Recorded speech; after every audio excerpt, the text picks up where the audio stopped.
Hello student, स्वागत है आपका एक और नए वीडियो में। तो आज की इस वीडियो में हम बात करेंगे मुक्तिदूत खंडकाव्य के नायक का चरित्र चित्रण आप अपनी बोर्ड एग्जाम की कॉपी में कैसे लिखें ताकि आपको एक अच्छा से अच्छा अंक प्राप्त हो सके और आप बोर्ड एग्जाम में एक अच्छा नंबर प्राप्त कर सकें।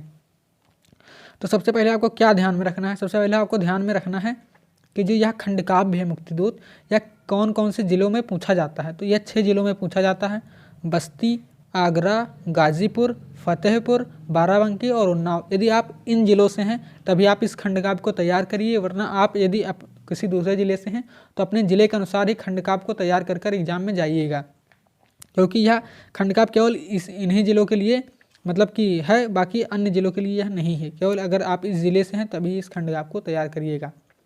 तो सबसे पहले आपको क्या करना है, यानी जो मुक्तिदूत खंडकाव्य का नायक का चरित्र चित्रण यदि आपकी बोर्ड एग्जाम में पूछ ले तो आपको क्या करना है? सबसे पहले आपको परिचय बताना है कि आप ये खंडकाव्य क्या है, किसने लिखा है, सबके बारे में आपको इसकी चर्चा करनी है। मुक्तिदूत खंडकाव्य में केवल नायक का चरित्र चित्रण ही बार बार पूछ रहा है, इसलिए मैंने इस पर वीडियो बनाया है। इसलिए आपको इसी को अच्छे तरीके से तैयार कर लेना है, बाकी आपको कुछ भी नहीं करना है। इसी खंडकाव्य मतलब नायक का चरित्र चित्रण ही तैयार कर लेना है और कुछ नहीं करना है। तो इसमें आपको बताना है डॉक्टर राजेंद्र प्रसाद मिश्र द्वारा रचित मुक्तिदूत नामक खंडकाव्य में महात्मा गांधी के पावन चरित्र का वर्णन किया गया है। आपको ऐसे बता देना है। फिर आपके आगे आपको बताना है गांधी जी इस खंडकाव्य के नायक हैं। ठीक है, आपको इतना बता देना है। देखिए यहाँ पर डॉक्टर राजेंद्र मिश्र है, प्रसाद नहीं है, आपको ये भी ध्यान में रखना है।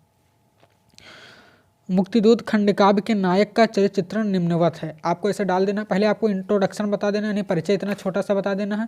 फिर आपको यहाँ पर क्या डाल देना है, बता देना मुक्तिदूत खंडकाव्य के नायक का चरित्र चित्रण निम्नवत है। ठीक है, अब आपको आगे बताना है मुख्य बिंदु। एक हेडिंग ऐसे लगानी है आपको, फिर मुख्य बिंदु बताना है कि मुख्य बिंदु कौन कौन से, आप कौन कौन से टॉपिक पर मतलब कौन कौन से हेडिंग पर आप बताना चाहते हैं। तो सबसे पहले हमारी हेडिंग होगी अलौकिक दिव्य पुरुष। फिर जो दूसरी हेडिंग हमारी होगी वो होगी महान देशभक्त। तीसरी हेडिंग हमारी होगी हरिजनोद्धारक। चौथी हेडिंग हमारी होगी हिंदू मुस्लिम एकता के समर्थक। और जो हमारी 5वीं हेडिंग होगी वो आर्थिक समृद्धि के पोषक। यानी इन 5 हेडिंग के द्वारा हम इस खंडकाव्य को लिखेंगे। पहले हमने इंट्रोडक्शन बताया आपको, यानी परिचय आपको ऐसे ही एग्जाम में लिखना है, प्रश्नोत्तर संख्या डालना है, फिर ऐसे ही हेडिंग लगा देना है, फिर इंट्रोडक्शन बताना है, फिर आपको बताना है खंडकाव्य के नायक का चित्रण निम्नवत है, फिर मुख्य बिंदु बता देना कि आपको क्या क्या लिखना है, कौन कौन से हेडिंग के माध्यम से आप इसका वर्णन करना चाहते हैं। ठीक है, आपको ऐसे करना है। अब हम एक एक हेडिंग यहाँ से उठाएंगे और उस पर मतलब कि चर्चा करते हुए आगे बढ़ेंगे। अब हमारी जो पहले हेडिंग थी यहाँ पर देख लीजिए, पहले हेडिंग थी अलौकिक दिव्य पुरुष। अब यहाँ पर एक हेडिंग लगाना है अलौकिक दिव्य पुरुष। आपको बताना है, ऐसे लगा देना है, इसमें बताना है कवि ने गांधी जी को ईश्वर का अवतार बताया है, जो पृथ्वी पर दुखों का हरण करने के लिए यदा कदा आते हैं। जिस श्रेणी में राम कृष्ण ईसा मसीह पैगंबर बुद्ध महावीर आते हैं, उसी श्रेणी में कवि ने गांधी जी को रखा है। आपको इतना बता देना। अब आपको आगे बताना है भारत में अंग्रेजों के अत्याचार बढ़ जाने के कारण देश को स्वतंत्र कराने के लिए मानो स्वयं परमात्मा ने गांधी जी के रूप में जन्म लिया था। इतना बता देना है। ठीक है, फिर आपको आगे दूसरी हेडिंग हमारी जो थी वो दूसरी हमारी हेडिंग थी, कौन सी हेडिंग थी? महान देशभक्त। आपको बता देना है दूसरी हेडिंग में महान देशभक्त। गांधी जी महान देशभक्त थे। उन्होंने अपना संपूर्ण जीवन देश को स्वतंत्र कराने और जनता की सेवा में लगा दिया। अंत में वे अपने देश के लिए मंगल कामना करते हैं। क्या कहते हैं? आपको कोटेशन बता देना। कोटेशन आपको याद करके जाना है। अगर आप अच्छे तरीके से कोटेशन लिखेंगे तो आपको अच्छा से अच्छा अंक प्राप्त होगा। आपको बताना है रहो खुश भरे हिंदुस्तान, तुम्हारा पथ हो मंगल मूल, सदा महके वन चंदन चारू, तुम्हारी अंगनाई की धूल। ठीक है, इतना बता देना है। फिर हमारी जो तीसरी हेडिंग हमारी जो थी हरिजनोद्धारक। आपको इसमें बताना है गांधी जी असहाय और दलितों के सहायक थे। उनकी दुर्दशा को देखकर उनका हृदय वेदना से भर जाता था। संसार में वे सभी को ईश्वर का संतान मानते हैं। आपको इतना बता देना। अब हमारी जो इस पॉइंट की हमारी जो चौथी हेडिंग थी वो कौन सी थी? हिंदू मुस्लिम एकता के समर्थक। आपको इसमें बताना है गांधी जी सांप्रदायिक वैर भाव के कट्टर विरोधी थे। उन्होंने स्वतंत्रता संग्राम में हिंदू मुस्लिम दोनों को साथ लिया था। इतना आपको बता देना है। ऐसे अब हमारी जो 5वीं हेडिंग थी उसमें कौन सी हेडिंग थी? आर्थिक समृद्धि के पोषक।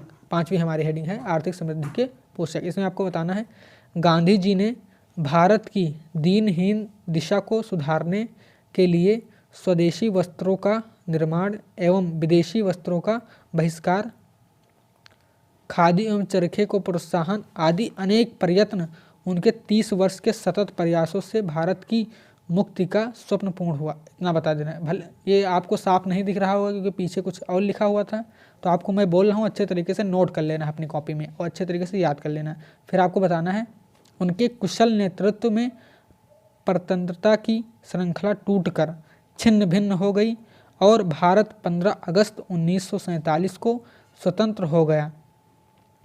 अतः निश्चित ही वे सच्चे अर्थों में भारत के मुक्तिदूत थे। आपको ऐसे ही बता देना है। तो आपको इसी प्रकार से अपनी बोर्ड एग्जाम की कॉपी में लिखना है। क्या क्या करना है मैं एक बार फिर से आपको बता दे रहा हूँ। सबसे पहले आपको क्या करना है, सबसे पहले आपको ऐसे ही वहाँ जो जिस नंबर पे है प्रश्न पूछा जाएगा ऐसे प्रश्न डाल देना, प्रश्नोत्तर संख्या जो नंबर होगा वहाँ पर डाल देना अच्छे तरीके से। फिर डाल देना मुक्तिदूत खंडकाव्य के नायक का चरित्र चित्र, एकदम ऐसे ही आपको डालना है। फिर आपको परिचय बता देना है कि डॉक्टर राजेंद्र मिश्र द्वारा रचित मुक्तिदूत नामक खंडकाव्य में महात्मा गांधी के पावन चरित्र का वर्णन किया गया है। ऐसे ही आपको लिख देना है। फिर क्या करना है, फिर आपको हेडिंग लगानी है मुख्य बिंदु। मुख्य बिंदु में जिस टॉपिक पर आप लिखना चाहते हैं उसे इसमें डाल देना है। कौन कौन से हेडिंग पर आप इससे लिखना चाहते हैं? अलौकिक दिव्य पुरुष, महान देशभक्त, हरिजनोद्धारक, हिंदू मुस्लिम एकता के समर्थक, आर्थिक समृद्धि के पोषक, ऐसे ही आपको बता देना है। फिर यहाँ से एक एक हेडिंग उठाते हुए आपको एक्सप्लेन करते हुए चलना है।